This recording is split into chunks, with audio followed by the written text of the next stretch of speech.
So a few days ago, I was watching this documentary on DW. Actually, it's very good documentary about the dangers of plastic surgery in Turkey.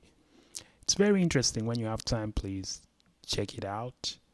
And it was crazy the things that they are doing in Turkey, plastic surgery. Let's just look to for a few minutes. Before I begin, please consider liking and subscribing. Let's get right into it.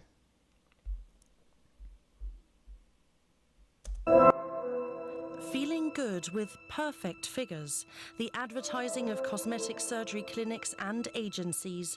Countries like Turkey are attracting customers with their budget prices, but the fantasy of a flawless appearance can often end with lifelong scarring. Yeah, I absolutely hate my body now. Yes. And in the worst cases, even in death. She was so full of promise. Every year, hundreds of thousands of British women fly to Turkey for cosmetic surgery and are often in for a nasty shock. We only rent them the operating room. Now, victims of medical malpractice and the family of those who have died are demanding accountability. Well, it's crazy to me how people can go and risk their life in a foreign country just for, for the looks of it. I mean, I should not be saying this because it sounds like victim blaming, but if somebody is telling you they can do surgery for, I don't know, 22,000 euros and it's being advertised, that is, let me just say, it's risking your life. It is not, it is something that you should think about. You're gonna be laying on an operating table, and somebody is gonna cut you up. You don't even know if they have the license or if they are really a surgeon to begin with, and then they're just gonna cut you and dice you up like a ninja, and then they're gonna close you up, and you should be looking brand new. I mean, people should really think twice or three times before they really take these flights to Turkey, because Turkey is not, it's very known for this tourism for surgery, but that should give you pause. If before all this they were not this haven for plastic surgery, and then all of a sudden everybody is getting these advertisements, go here, and then I mean, these people, some of them are being operated by random people who are not even in the medical field, let alone, you know just a random guy from the building. They are put in a room, like they just rent. The recovery process, I think, was the worst, because they were like put in a hotel room, and then you are just left there to recover by yourself.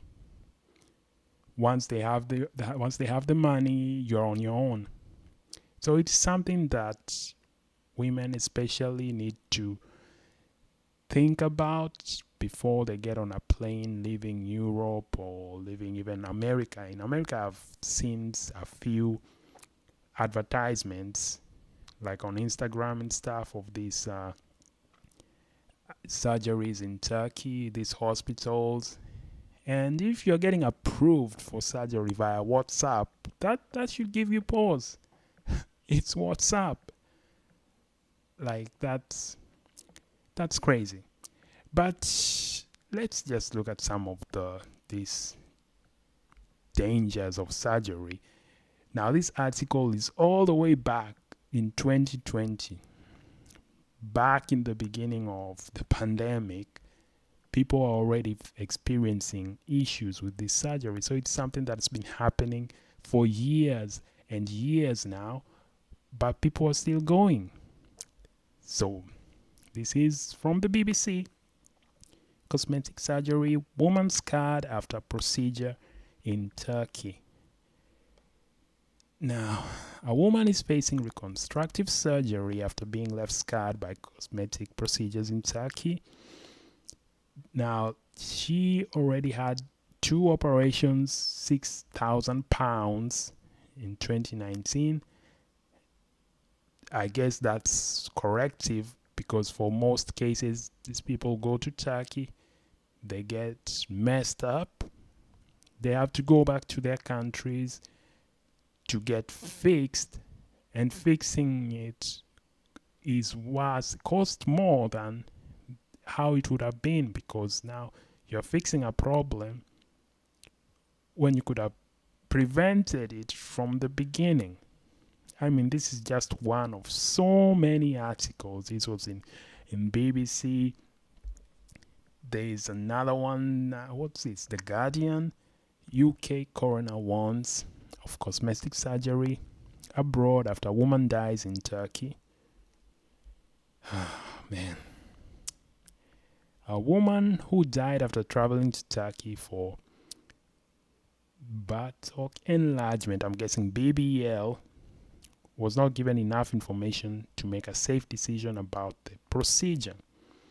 Now, this lady was 31 years old. She went to a private hospital in Istanbul, and while there, she was given very limited information regarding the risks and the mortality rate. I think I've seen somewhere that the BBL is like one of the most dangerous surgeries a lady can have. In this case, she died at the hospital on the day of the surgery, which involves fat taken from elsewhere on the body being injected into the behind. The coroner concluded that the lady died after injected fat entered a vein before moving and blocking her pulmonary artery, with the cause of death recorded as pulmonary thromboembolism. Jesus Christ. Wow. I mean, I don't even know what to say. Because if you look at this documentary is super interesting. They interview a couple of ladies who went there, like the mess that they had to go through in the recovery process. This is a stuff of nightmares. It's like, I don't know, that horror movie Saw, like you want to play a game. It's that type of stuff there. It's very bad. It's very bad. These people should not be risking it. I've seen even men going to Turkey especially for hair transplant, because they're getting bald. It's better to just accept your baldness in peace. Find a snapback hat or no hat. Just go bald like The Rock. He started going bald and he just shaved it all off. Just do it.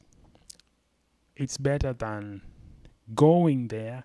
I think there was a guy who I saw, he went there in Turkey, and then they messed up the hair transplant, and he ended up deleting himself, which is super sad. But all I would say is, please avoid especially these procedures in Turkey. It's not worth your life. It's not worth it. There's too many examples. I don't even want to go all the way down, because this article has like some graphic pictures. So wow. Anyway, stay safe, people. Stay safe. Please consider liking, subscribing, and share this on all the networks. I'll see ya. Oh my goodness, all the networks! Wow! All the networks!